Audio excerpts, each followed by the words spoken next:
Hello, bienvenue pour cette nouvelle vidéo pour trouver ta mission de vie, l'ikigai. Je suis encore en train de finir une journée de travail devant mon ordinateur. J'adore mon taf, je te jure, je suis super content, épanoui parce que j'ai travaillé sur plein d'activités nouvelles. Je pouvais pas croire que travailler devant un ordinateur m'épanouirait autant. L'avantage c'est que si je suis chez moi, il y a ma fille qui est pas loin, ma chérie qui est pas loin, et dès que j'ai envie, je peux me faire une petite pause, les voir, etc. Bref, tout ça pour te dire que on va attaquer la 7e étape de trouver son ikigai et sa mission de vie. Donc suivre le livre de la méthode Ikigai et découvrir votre mission de vie de Hector Garcia Frances Miraes. T'as vu aujourd'hui, il y a un début de malade. Écoute, je suis dans une belle énergie. Je te rappelle également à qui s'adresse évidemment cette vidéo. C'est les personnes qui sont en questionnement professionnel. Si tu as un désir de reconversion, si tu te poses des questions aujourd'hui sur ta situation professionnelle, que tu en as ras-le-bol de ton patron et que tu as l'impression que ta boîte ne représente plus tes valeurs, je t'invite vraiment à suivre ce programme, ce défi que je relève avec toi de 35 vidéos, 35 étapes pour trouver son ikigai avec le bouquin de ces messieurs. Donc la 7e étape, je te la donne, c'est l'émulation. Créer de l'émulation, il nous donne 3 mots. Découvrir, imiter et surpasser. En gros, franchement, je vais être honnête avec toi, ce chapitre, il m'inspire pas grand-chose. En vrai, il nous parle de la façon dont les Japonais ont de copier les innovations de manière générale. Ce qu'ils veulent, le lien qu'ils font et que je vais faire en fait avec l'idée de se reconvertir, c'est qu'à un moment donné, si tu as un rêve, comme le mien par exemple d'aider 100 000 personnes à s'épanouir professionnellement, et ben il va falloir trouver des personnes qui l'ont déjà fait et les copier et faire mieux qu'eux. Écoute, c'est une méthode que je trouve franchement juste, dans le sens où copier c'est pas forcément du plagiat, ou c'est juste, en fait les auteurs nous disent inspirez-vous des meilleurs et essayez de faire mieux qu'eux. Et la plupart des gens, la plupart des entreprises, la plupart du monde, la plupart des innovations mondiales sont des résultats de copie. Par exemple, ils prennent le train, toujours l'exemple du train de Shinkansen. Ils nous expliquent que la première locomotive à vapeur, elle a été créée par un certain Richard Trevithick, un Gallois. Et cette locomotive roulait à 4 km/h. Un truc, mais vraiment une lenteur pas possible. Ce monsieur a revendu tous ses brevets à une compagnie qui a réussi, en copiant et en améliorant finalement ce brevet-là, à faire aller sa locomotive à une vitesse supérieure par la suite. Ce que veut nous dire en fait les auteurs par cet exemple, c'est exactement ça, c'est que c'est pas parce qu'on copie qu'on ne peut pas faire avancer les choses et améliorer. C'est bien l'idée aussi, c'est dans la reconversion, l'idée pour toi, ça va être de regarder, d'observer ceux qui ont une vie qui te donne envie et de les copier, simplement de modéliser pour réussir à en faire quelque chose d'adapté à ta propre situation. Je vais prendre mon exemple qui va être peut-être qui va te parler, parce que lorsque je me suis posé la question de reconversion, quand j'ai quitté mon job, franchement je ne savais absolument pas ce que j'allais faire. Et j'ai commencé par faire des stages, parce que Pôle emploi il te pousse à faire des stages.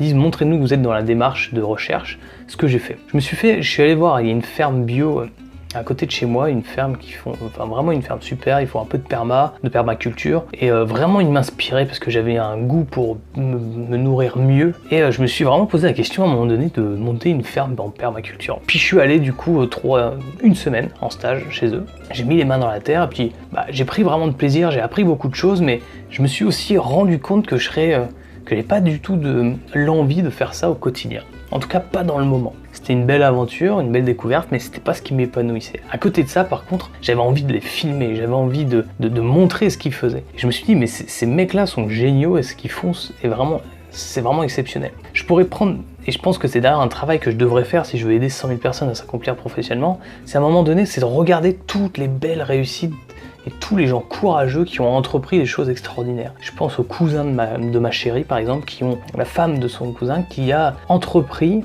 de faire des thés, enfin des tisanes, et donc comment ça s'appelle, de monter une entreprise de création de tisanes, en faisant planter des herbes aromatiques, etc., en les combinant et en faisant des trucs absolument extraordinaires. Et ce qu'elle fait est extraordinaire. Et je trouve ça d'un courage absolument génial. Elle est beaucoup plus proche de ses valeurs. Elle réussit à monter son business. Et ça, ce sont des personnes qu'il faut mettre en avant parce que elles peuvent inspirer aussi des gens comme toi, comme moi, qui sommes en questionnement. De la même façon, moi j'ai été inspiré par des infopreneurs. Des mecs qui montrent qu'ils ont un style de vie très particulier, comme Olivier Roland, moi qui m'a beaucoup parlé, vraiment. C'est dans sa façon de réaliser, de créer une entreprise sur le web et ce qui lui permet finalement de ne pas avoir d'attache sur un terrain. Par exemple, moi, le problème de la permaculture, c'est qu'il fallait être présent vraiment quasiment 100% du temps, beaucoup de difficultés pour voyager. Et aujourd'hui, moi, le choix que je fais avec ma compagne, c'est aussi de pouvoir voyager régulièrement et de pouvoir avoir une liberté et pas d'attache. Donc ça, c'était voilà un compromis qui n'a pas fonctionné pour moi. Je pense aussi à une autre cousine de ma compagne qui a monté une brasserie. Et franchement, ce qu'elle fait, c'est une bière vraiment extraordinaire. Elle donne du plaisir au maximum de monde. Elle a des vraies qualités d'entrepreneur et c'est vraiment génial. Enfin, ça, c'est vraiment des projets absolument concrets et qui méritent aussi d'être mis en avant. Je peux vous donner également des liens. J'ai découvert ça sur le web, des liens où vous allez pouvoir trouver des gens qui sont inspirants, voir des histoires qui vont vous donner envie. Je vous invite à aller sur le site Workuper, c'est WORKUPER.com. Vous allez pouvoir trouver en fait toutes sortes d'articles autour de la meilleure solution. Leur tagline, c'est la meilleure solution pour trouver votre job idéal. Donc c'est intéressant, ça vaut le coup de faire un petit tour dessus. Il y a également des sites qui existent que je connaissais pas, que j'ai pas testé moi. Je vous invite peut-être à essayer, c'est Vie Mon Job, c'est-à-dire c'est des plateformes qui vous mettent en relation avec des entreprises et des métiers pour que vous puissiez découvrir les métiers de l'intérieur en faisant des stages dans l'entreprise. Alors je sais pas si c'est faisable ici dans le Finistère, en Bretagne, ça vaut le coup de se renseigner. J'ai pas pris le temps de le faire, donc si vous pouvez d'ailleurs, si quelqu'un prend le temps de le faire, de mettre en commentaire si ça vaut le coup ou pas, ce serait vraiment génial pour aider la communauté. Voilà, il y a également, qu'est-ce que je vous conseillerais de faire, peut-être d'aller sur YouTube encore une fois, de taper un peu le job de vos rêves et de pas hésiter à gratter. Par exemple, moi j'ai voulu rencontrer des infopreneurs pour voir vraiment quel était ce métier-là, qu'est-ce qu'ils racontaient ces gars-là, et je me suis carrément payé une formation à 2500 € qui me donnait envie pour devenir formateur pro.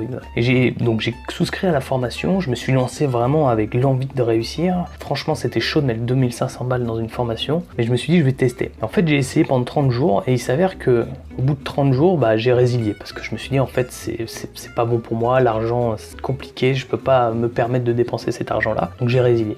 Par contre, les infopreneurs font énormément de cadeaux. C'est des très très bons marketeurs et ils savent aussi fidéliser et offrir des choses qui ont énormément de valeur. Et en l'occurrence, là j'ai eu accès à un atelier sur Paris avec des infopreneurs mais de haut vol. J'ai fait des rencontres avec plusieurs millionnaires de l'infoprenariat. Après, c'était pas mon objectif, mais c'était intéressant de voir en tout cas des gens qui avaient réussi dedans, de discuter avec eux, de voir qu'il était possible aussi de le faire, de voir ce que ça coûtait aussi de réaliser ça. Je me rends bien compte que c'est beaucoup de travail, un investissement sur du moyen terme conséquent, mais au-delà de ça, j'ai fait des rencontres en fait qui aujourd'hui sont restées, je me suis fait des amis et avec qui j'ai complètement dévié, mais avec qui je travaille en parallèle sur des missions marketing d'indépendants, pas du tout là où je l'imaginais au départ, mais qui m'ont amené finalement à un chemin et une voie que je ne m'attendais pas. Et je vais juste vous citer une dernière phrase avant de terminer cette vidéo pour que vous vous rassuriez sur... Mais c'est une phrase tirée des 10 secrets sur la créativité de Austin Kleon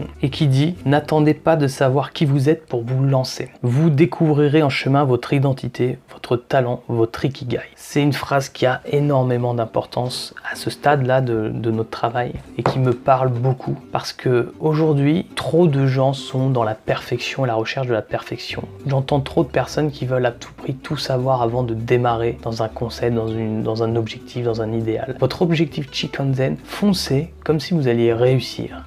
Mais ce n'est pas l'objectif de l'atteindre. Et vous verrez, soyez ouverts aux opportunités, car comme moi, là aujourd'hui, finalement mon objectif c'était un objectif global de style de vie. Je pensais le faire dans l'infoprenariat, ce n'est absolument pas le cas pour l'instant, ça ne veut pas dire que ça ne sera pas demain. Par contre, aujourd'hui, je travaille de mon domicile, j'ai le style de vie qui me plaît. Avec un ordinateur, je peux travailler partout, d'où je veux, ou sur la planète. Donc allez vers ça, et surtout, faites-vous confiance, vous allez trouver votre ikigai. Je vous embrasse très fort. Avant ça, évidemment, je vous invite à liker, vous abonner à la chaîne pour recevoir les prochaines vidéos si ce n'est pas déjà fait. Également, écoutez, je vais vous dire à demain pour la prochaine vidéo. La vidéo qui sera l'étape numéro 8, votre élément. Trouvez votre élément. Ça doit être intéressant comme chapitre. Je ne l'ai pas encore fait, j'ai très hâte de le faire avec vous. Et je vous dis à demain. Ciao.